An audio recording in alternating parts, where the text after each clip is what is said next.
નમસ્કાર મિત્રો 2025માં ગુજરાત સરકારની એક યોજના બદલાઈ ચૂકી છે.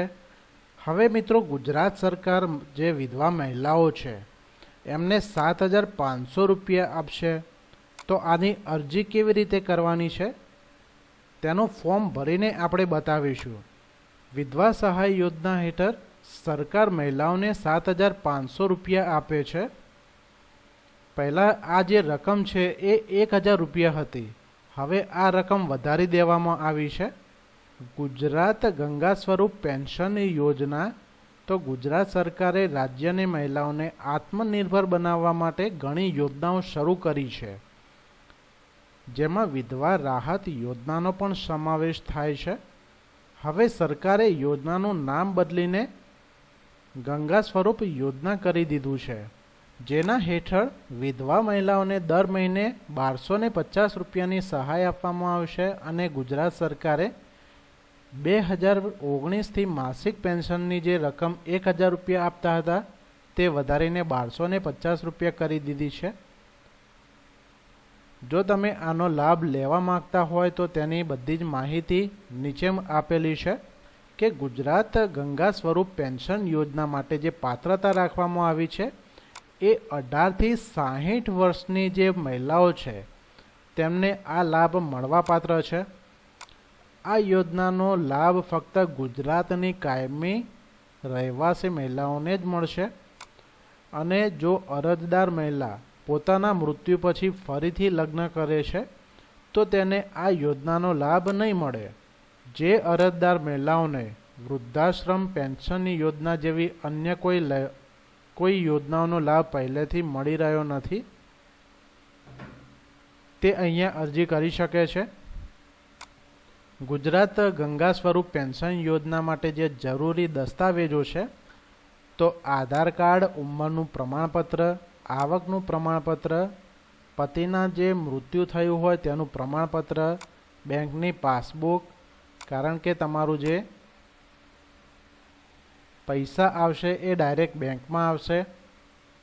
તો ગુજરાત ગંગા સ્વરૂપ પેન્શન યોજના માટે અરજી કેવી રીતે કરવાની છે તો અહીંયા તમારે ઓફલાઈન મોડમાં અરજી કરવાની છે. એટલે કે તમારે ફોર્મ ભરવાનું છે અને પછી તેને સબમિટ કરવાનું છે. યોજનાની સત્તાવાર વેબસાઇટ પરથી જે ફોર્મ છે એ ડાઉનલોડ કર્યા પછી તમારે તેને પ્રિન્ટ આઉટ લેવાની છે. પછી તેમાં પૂછવામાં આવેલી બધી જે વિગતો છે એ કાળજીપૂર્વક ભરવાની છે. તેની સાથે બધા દસ્તાવેજો જોડવાના છે. પછી તેને સામાજિક સુરક્ષા કાર્યાલયમાં સબમિટ કરવાનું છે આ ફોર્મને. અને સંબંધિત અધિકારી અરજદારના દસ્તાવેજો તથા ફોર્મની ચકાસણી કરશે અને ત્યારબાદ ઉમેદવારને સામાજિક સુરક્ષા વિભાગ તરફથી મંજૂરી પ્રમાણપત્ર મળશે. હવે આ ફોર્મ છે, ફોર્મ ભરીને પણ આપણે બતાવી દઈએ મિત્રો. તો અહીંયા તમારી સામે એક ફોર્મ બતાવેલું છે કે આ જે ઓફિશિયલ ફોર્મ છે અને મહિલા બાળ વિભાગ વિકાસ ગુજરાત રાજ્ય ગાંધીનગરનું આ જે ફોર્મ છે. અહીંયા અરજદારનો તાજેતરનો પાસપોર્ટ સાઇઝનો ફોટો તમારે ચોંટાડવાનો છે. પ્રતિ મામલતદાર શ્રી, તાલુકો જિલ્લો, તમારે અહીંયા તાલુકો જિલ્લો લખવાનું છે. અને તમે જે તારીખે અરજી કરો છો તે તારીખ લખવાની છે. પછી હું નીચે સહી કરનાર, તો અહીંયા તમારું નામ આવશે. જે મહિલા ઉમેદવાર અહીંયા અરજી કરે છે તેમનું નામ આવશે. આથી મહિલા અને બાળ વિકાસ વિભાગની ગંગા સ્વરૂપ આર્થિક સહાય યોજના હેઠળ અરજી કરું છું અને તે સંબંધમાં નીચેની વિગતો આપું છું અને તમારે જે વિગતો છે એ સાચી જ ભરવાની છે. તો અહીંયા તમારું નામ, પતિનું નામ, અટક, પિતાનું નામ અને અવસાનની તારીખ, આ જે બધી ખાલી જગ્યાઓ છે ખાલી જગ્યામાં લખવાનું છે. પછી તમારું કાયમી સરનામું આવશે, તેમાં ઘર નંબર, સોસાયટીનું નામ, આ સામે ખાલી જગ્યા પડી છે તેમાં લખવાનું છે. વોર્ડ નંબર, ગામ, તાલુકો, જિલ્લો, પિનકોડ, અરજદારનું બીપીએલ યાદી હેઠળ નોંધાયેલ છે તો તમારે બીપીએલ કાર્ડ હોય તો હા લખવાનું છે, અધરવાઇઝ ના લખવાનું છે. જો હા તો નમૂનો નંબર 2 મુજબનો દાખલો સામેલ છે તે મુજબ આપવો. એટલે કે આ ફોર્મમાં નમૂનો 2 છે તે પણ તમારે સાથે આપવાનું રહેશે. પછી તમારો મોબાઈલ નંબર લખવાનો છે અથવા તો અન્ય સંપર્ક નંબર લખવાનો છે. અરજદારનો આધાર નંબર લખવાનો છે. આધાર મુજબ નામ, અહીંયા અંગ્રેજીમાં નામ લખવાનું છે, જે પ્રમાણે આધારમાં નામ લખ્યું હોય તે પ્રમાણે. ઉંમર, વર્ષ, જન્મ તારીખ લખવાની છે. ઓળખનું નિશાન લખવાનું છે. પછી તમારી જ્ઞાતિ, એમાં અનુસૂચિત જાતિ, જનજાતિ આવતા હોય, શારીરિક શૈક્ષણિક પછાત વર્ગ હોય, સામાન્ય વર્ગ હોય અથવા અન્ય હોય, એની સામે ટીક કરી દેવાનું છે. લઘુમતી જાતિમાં સમાવિષ્ટ થાય છે કે કેમ, એમાં હા અથવા ના, એમાં ટીક કરવાનું છે. અરજદારની કૌટુંબિક વાર્ષિક આવક, એટલે આખા કુટુંબમાં જે વાર્ષિક આવક થતી હોય તે વાર્ષિક આવક લખવાની છે. જો અપંગ હોય તો તેનો પ્રકાર લખવાનો છે અને ટકાવારી લખવાની છે. મિત્રો, આ માહિતી આપવી ફરજિયાત નથી, પરંતુ આપવી હોય તો અપંગતા અંગેનું પ્રમાણપત્ર પણ તમારે અરજી સાથે જોડવાનું રહેશે. પછી તમારો રેશન કાર્ડ નંબર લખવાનો છે. રાષ્ટ્રીય બેંક અથવા પોસ્ટ ઓફિસ બચત ખાતાની વિગત, એમાં પાસબુક સાઇઝની નકલ સામેલ કરવાની છે. એટલે કે તમારા બેંકની બધી વિગતો અહીંયા લખવાની છે. એમાં બેંકનું નામ લખવાનું છે, IFSC કોડ લખવાનું છે, ખાતા નંબર લખવાનો છે. પછી ગુજરાત રાજ્યમાં તમે ક્યારથી વસવાટ કરો છો, તો કાયમી વસવાટ કરતા હોય અથવા અમુક વર્ષોથી વસવાટ કરતા હોય તે વર્ષ લખવાના છે. પછી તમારે એકરારનામું, એટલે કે તમારી એક એફિડેવિટ થશે. તમે અહીંયા એકરાર કરો છો કે તમે જે વિગતો આપેલી છે તે બધી સાચી છે. જો તમે ખોટી વિગતો ભરી હશે તો ફોજદારી ગુનો લાગુ પડશે. તમારે અહીંયા તારીખ લખવાની છે અને અરજદારની સહી અથવા અંગૂઠાનું નિશાન કરવાનું છે. પછી કેટલાક પુરાવા છે, જેમ કે આ બધા પુરાવાનું રજૂ કરવાના રહેશે. જેમ કે શાળા છોડ્યાનું પ્રમાણપત્ર, એટલે કે LC આવશે. જન્મનો દાખલો, PHC, CHC, સિવિલ સર્જનના પૈકીના કોઈપણ એક સરકારી ડૉક્ટરનું પ્રમાણપત્ર. આધાર કાર્ડ, ચૂંટણી card, driving licence, PAN card, કોઈપણ એક પુરાવો.